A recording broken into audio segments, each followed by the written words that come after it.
The last few weeks have been pretty busy finalizing and getting the books packed to send out to all you backers. So I've been dipping in and out of a few games.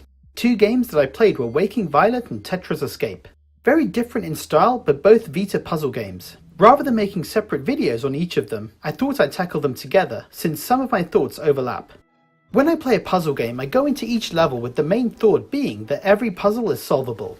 Even if it's difficult and requires trial and error, the puzzle can always be beaten. For a puzzle game to hold my interest, it needs to evolve in difficulty and introduce some interesting new mechanics. And while both these games did that, I did find myself getting a bit bored at times.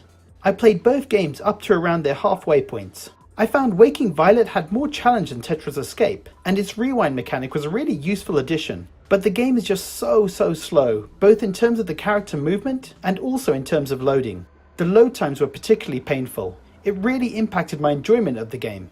From starting up the game to entering a new level takes several minutes, which is just way too long for such a simplistic game. Slow movement is an aspect of puzzle games that I also really dislike. It's frustrating when you know the solution and know exactly what you want to do, but you're waiting for the game to catch up. This is less of a problem in Tetris Escape because the levels are so short and focused. But conversely, I found the game very easy.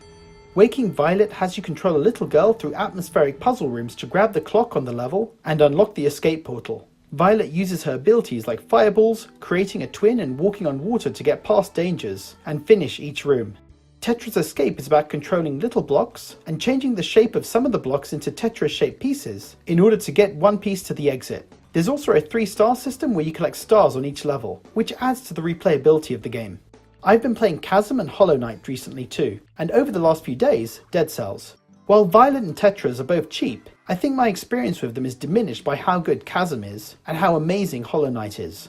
And while I know it's a completely different genre and a completely different experience, these games have just not grabbed me enough to make me want to finish them. I'd love to hear your thoughts on both these games. Do you think they're worth finishing, and do they change and improve significantly over time? Leave a comment below, and as always, thanks for watching.